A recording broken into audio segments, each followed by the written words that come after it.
Hey guys, what's up? Today we're going to talk about Blender 3.0 and what's new on Blender 3.0 that can help us on architecture visualization. So I waited a little longer before release this video just to see if the folks from Blender Foundation would release something new or anything else.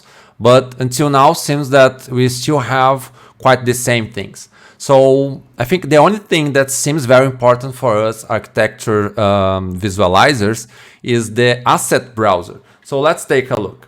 Okay, so now it seems that we can create our own library of materials.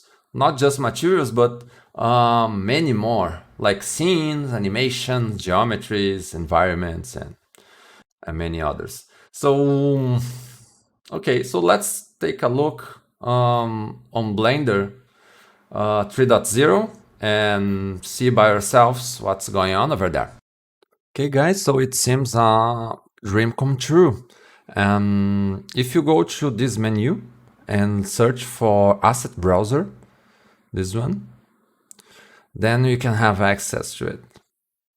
Okay, so let's play a little bit with this guy. So select any of object from your scene, right click, go to the ID data and mark asset. Then you can see that the object collection now has this object that you just marked. So let's try another object. Let's see, Shift A, and let's create this monkey. Okay, let's do the same thing. Right click, ID, data, and mark asset.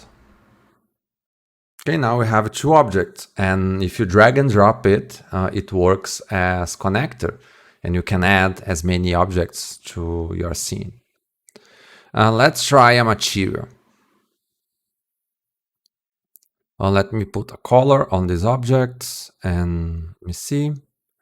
The monkey, let's put blue. Okay. And if you go to this button and right click, mark asset, now if you go to the shading, you can see that the object I just marked is now in the library.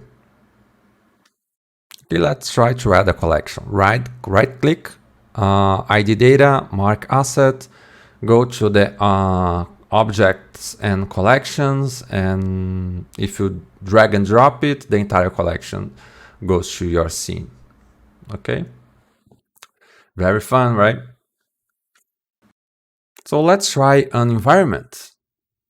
Go to the environment tab, right click, mark asset, and go to the environment, and there it is.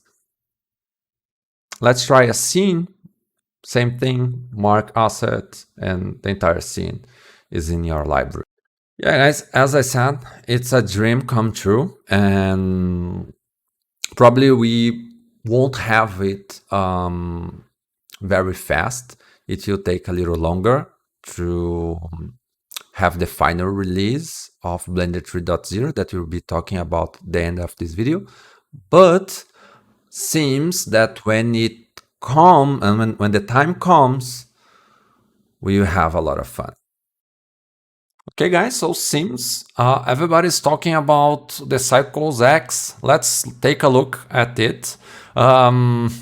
It's been 10 years since Cycles was announced, and since that time it had a lot of updates. But in the last few months, and maybe a year or more, we didn't hear much about Cycles. That's because they were already working on Cycles X, and seems that they fresh the architecture of Cycles to prepare it for the next 10 years.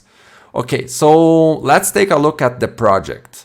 They are saying here, broadly speaking, the goal of the project is to improve the architecture for future development, improve usability of viewport and batch rendering, improve performance on modern CPUs and GPUs, introduce more advanced rendering algorithms. So they are saying that the most significant improvements are in interior scenes with many light bouncings and shaders. Okay, so I believe it can open new doors for us architecture visualizers.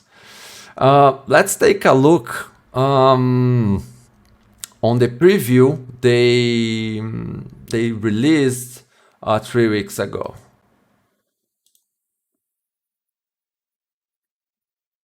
In fact, Cycles X, it looks really fast. And seems that the viewport rendering is amazing. So it's unbelievable, I think. I have tried it, and I really recommend you guys do it as well. So I will post the website link where you can download it, and it's this one. I'll show you how to do that. Just you need to go to Blender, download Blender, and then scroll down, go to Go Experimental, and download Blender, and then we have experimental branch here. And here, if you scroll down, go to here, Blender 3.0 Cycles at branch. Okay, so download it, and you can enjoy it by yourself. Okay, guys. So the last thing we're going to talk now is about the schedule.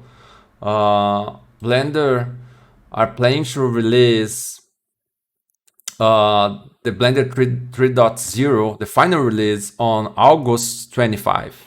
Okay, so before that we have a long road ahead, because they have all this bug fixing and improve and stabilize and the prepare release, and so it's definitely a long road. But keep your eyes open on this. This is very important, not just for Blender 3.0, but for other versions. It's very important to keep update on what's going on. So they have they published this schedule, and I think this schedule is really important for all of us to know what's going on and check it out. Okay, so yeah, I think that's it for now. I hope you have enjoyed it, and if something new comes up, definitely I will record a new video. Okay, thanks guys, thanks a lot, and see you in the next video.